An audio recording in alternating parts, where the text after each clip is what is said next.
I want to make it clear that this video is solely focused on the cultivation techniques for medical plants during their vegetative and flowering stages.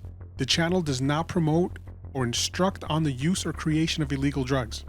It's important to note that while these medicinal plants are legal in many states throughout the US, it may not be legal in your country or state. I do not recommend, approve, or suggest that you break any local laws. With that being said, these cultivation techniques can be used in all plants, including vegetables. And finally, I'd like to add that if you disagree with this topic or are offended, do not watch any further. Hey, what's up? My name's Hank, aka Cali Green. So this channel is one of the original content creators for cannabis cultivation. I started back in 2012 when there really wasn't many guys doing this. Yeah, man, I practically invented the seed to harvest style. I just want to say thank you for those who've been following me, know who I am, and if you don't know, you have just tuned in to a Cali Green grow video. If you're a first-time grower, have never grown before, or just like watching grow videos, click subscribe, hit the notify bell, and grow along with me.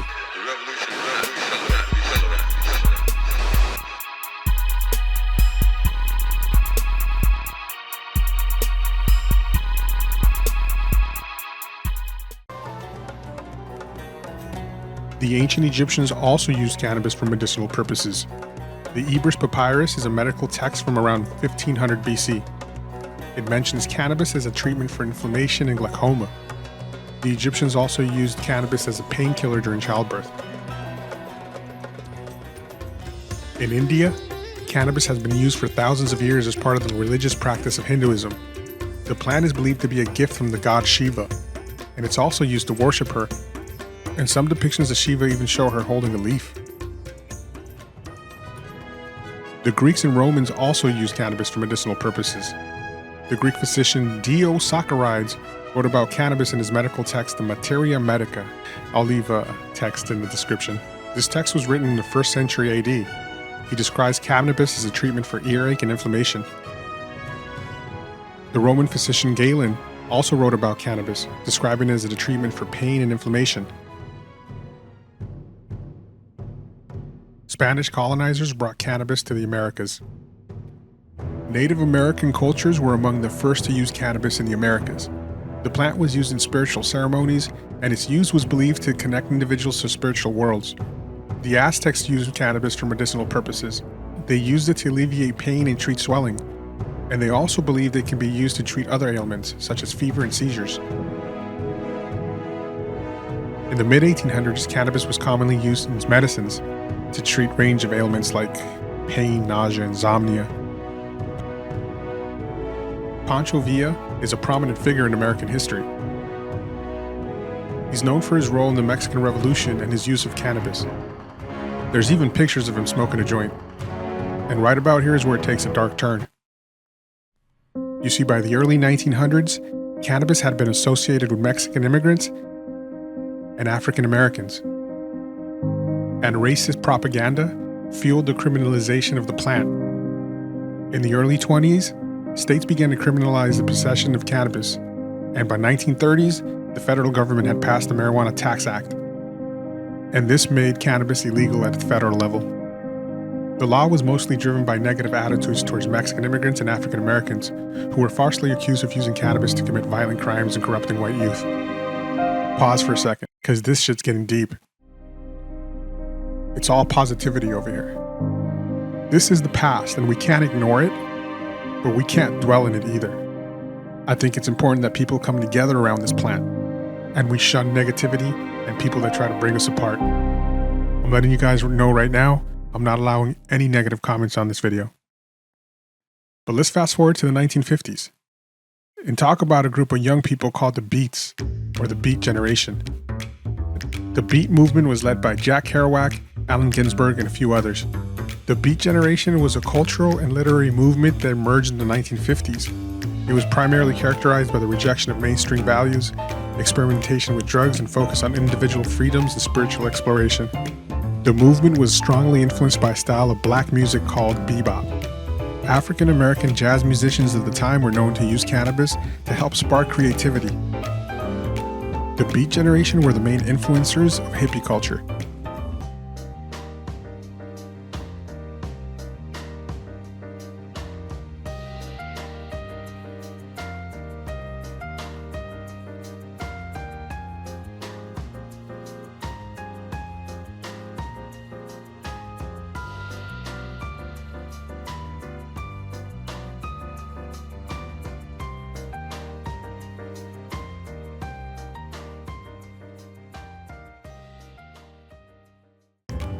The hippie movement of the 1960s and 70s was a counterculture movement that arose in response to the social political norms of the time.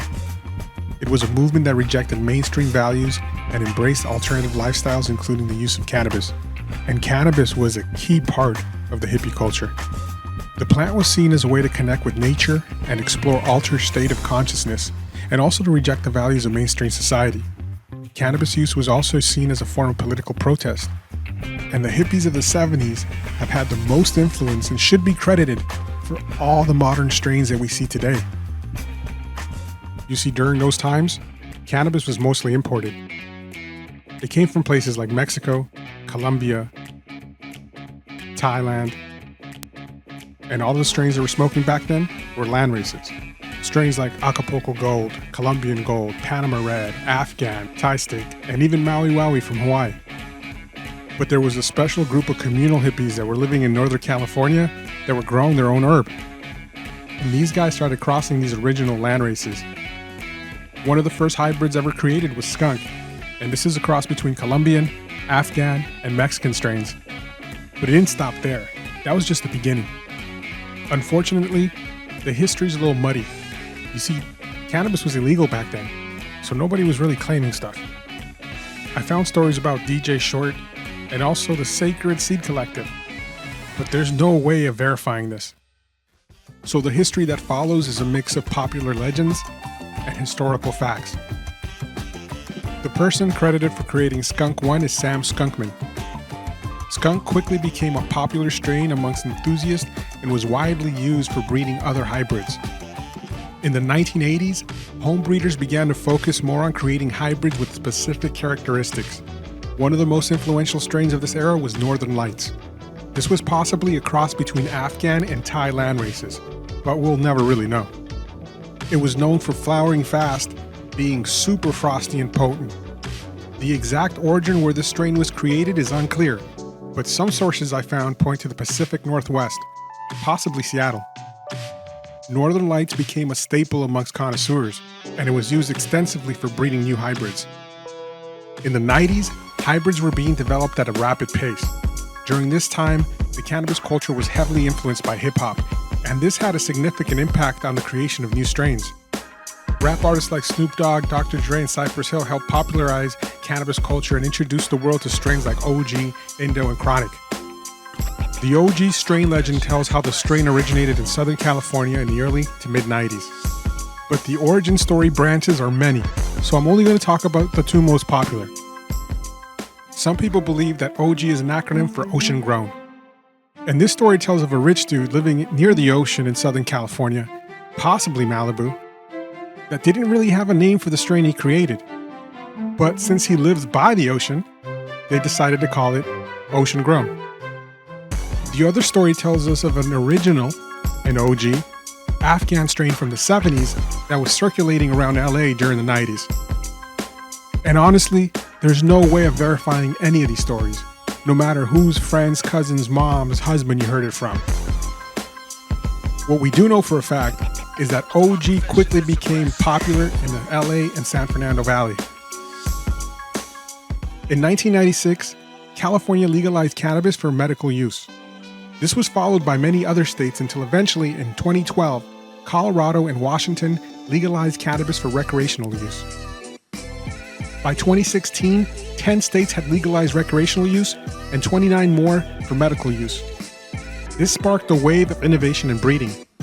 Breeders were now able to experiment more freely with different strains and develop new hybrids.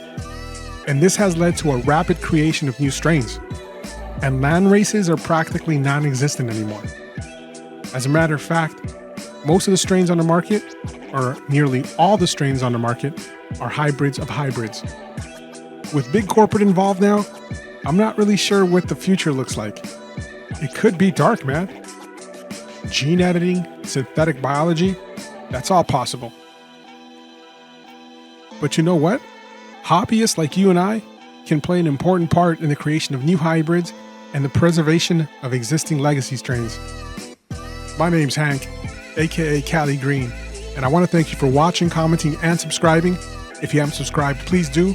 Don't forget to check out the links in the description section of this video. Follow me on Instagram. Check out my Patreon. check out my website. And if you like this video, click like. Peace.